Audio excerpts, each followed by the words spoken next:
hameçon. Alors la taille d'hameçon, là, bon, un sedge, il faut le faire, on peut le faire de différentes tailles, mais avec une couleur de canard, alors, il faut le faire avec un hameçon, un hameçon de 14, 16, maximum, vraiment le maximum 18. D'accord. Alors là, on va le faire par jaune, tiens, hein. D'accord? D'accord.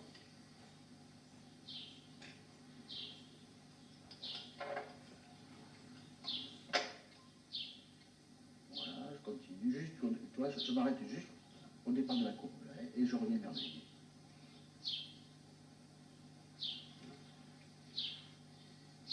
Alors toujours pareil, donc je cercle le corps, hein, ça l'habille un petit peu, et ça me permet de finir la tête avec un fil fin, donc on ne fait pas une grosse tête, et la tête est bien sûr beaucoup plus solide. Hop, j'entoure, voilà. Et là, je prends la plume de colvert mâle, et là c'est la plume de poitrail, hein, c'est juste au départ du corps à la fin du cou et au départ du corps du canard. Donc je la pose sur la meçon, mais il faut qu'elle dépasse la meçon quand même. Hein. Tu vois le départ du blanc là. Hein. Il faut que le départ du blanc soit légèrement... À la du corps, oui, à la fin du corps. Non, à la fin du corps à la fin de la courbe. La courbe bien la meçon. Voilà. Et là, tu vois, je le pose dessus, et avec la main gauche, je serre l'ensemble, le corps et la plume de canard. Hein. Et là, les premiers tours, je les serre, mais vraiment, hein, bien serrés. Je reviens légèrement sur l'arrière. D'accord? Tu vois comment c'est posé? D'accord. Hein? Voilà. Et là, je prends ma plume de canard.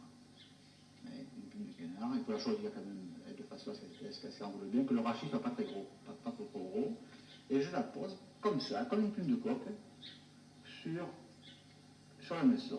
Là, je serre bien comme il faut. Je reviens sur le lié, je viens sur le lié, et là, je coupe ce qui dépasse. Hein. Clac. Je continue un peu parce que j'ai un petit peu de place, je vois. Là, je prends une pince, et voilà l'astuce là. Je la tire une pince un peu plus fine. Oui, un peu plus fine. Hein. Je la tire un petit peu vers le lié comme ça, et chaque fois que je fais un tour, je rabats sur l'arrière. Ça, c'est la combine. D'accord? Je rabats sur l'arrière. Je rabats sur l'arrière. Je rabats sur l'arrière. À chaque tour. À chaque tour. Hein. Bon, là, j'en ai plus, j'ai plus de place, donc je condamne. Tu remarques bien le geste un petit peu, hein, c'est tout à fait. C'est important. Et là, je coupe ici ce qui dépasse. Je fais mon nœud final. D'accord? Et en revenant vers le lit. C'est une ligature, en gros. Hein. C'est une ligature. Voilà. Et tu vois, le ciseau, il accompagne, clac. Et le serrage. Et je serre. Alors, pour égaliser tout ça, je rabats tout ça sur l'avant, comme ça. Hein. Tu vois, comme ceci. Comme ceci. Tu pinces. Je coupe un coup comme ça et un coup comme ça. Tu vois? Et voilà. Magnifique bouche.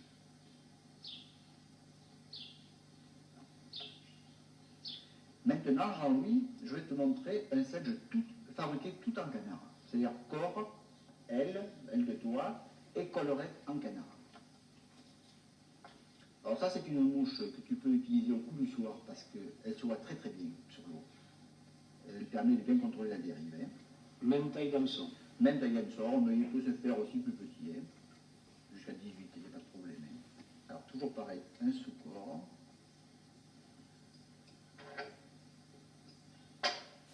C'est le pain canard. Donc il faut faire le corps en canard.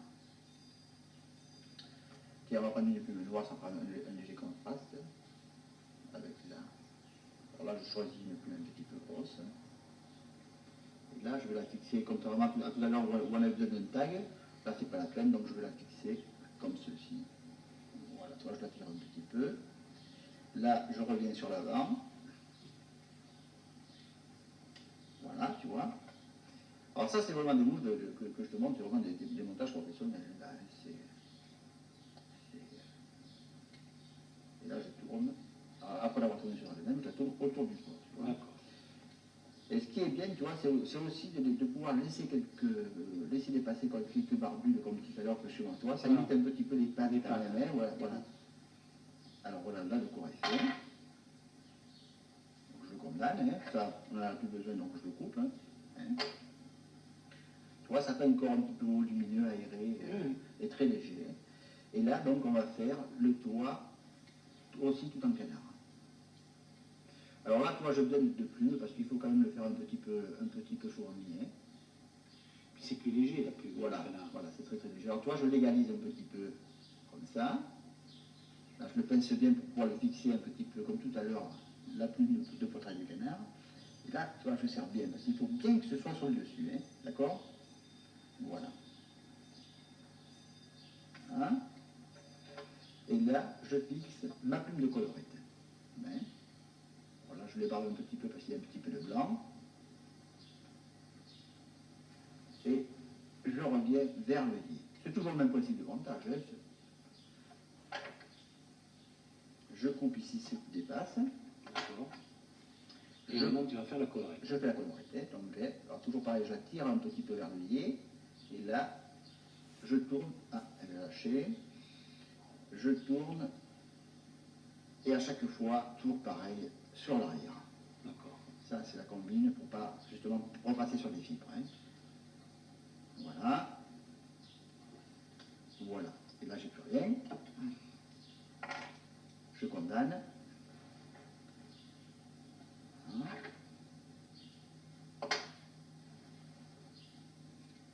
Et le nœud final. Voilà. Tu vois, ça fait un gros plumeau assez fourni. Tu vois, alors, tu montes ça, disons, un quart d'heure avant l'obscurité, tu vois, avant la nuit. Et ça, c'est une mouche que tu vas pouvoir suivre comme il faut. Alors, je rabats, comme tout à l'heure, la collerette sur l'avant.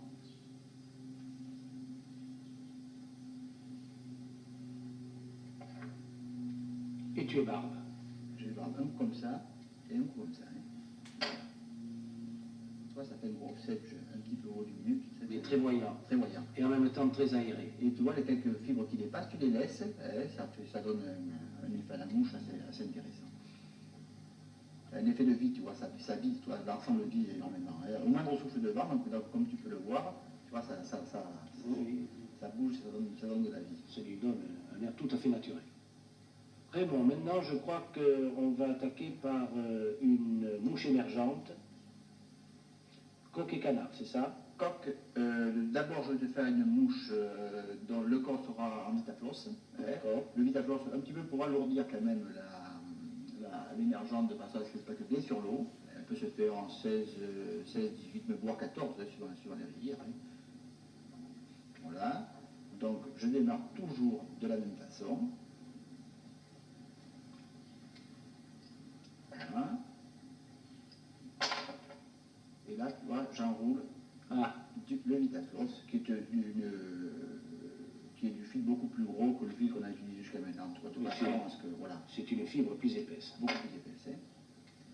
Et alors là, tu vois, de façon, pour faire encore un petit peu plat, je dévrille. Parce qu'au fur et à mesure que ça tourne, ça vrille le vitaflos. Donc je le dévrille au fur et à mesure qu'il se vrille. Hein. C'est pour ça que je tourne mon porte-bobinet pour le dévriller. Très important. Voilà, donc le corps est fait. Et je l'arrête exactement de la même façon que tout à l'heure, donc avec le fil qu'on avait qui était plus petit. Je cercle toujours pareil pour habiller la mouche et pour la finir de façon à ce qu'on ait la tête qui soit la plus fine possible. Et là, je prends une plume de canard.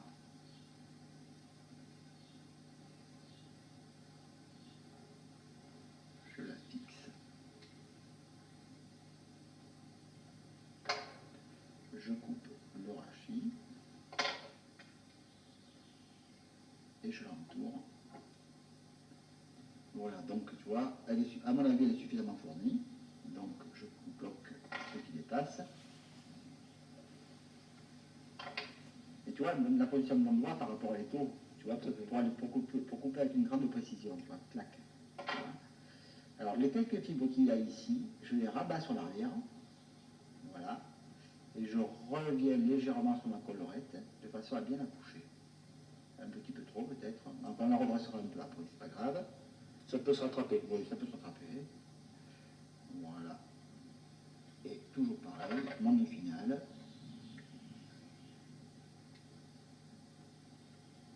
Et je coupe. Alors là, tu vois, je prends ma mouche. Je continue à... Je tire un petit peu la fibre vers l'arrière. Et je coupe, tu vois ici, D'accord. juste au niveau de la courbe de la naissance. Voilà. Et là, je la rabats légèrement sur l'avant, comme ça, de façon à faire une collerette inclinée, disons à peu près à 45 degrés. Voilà.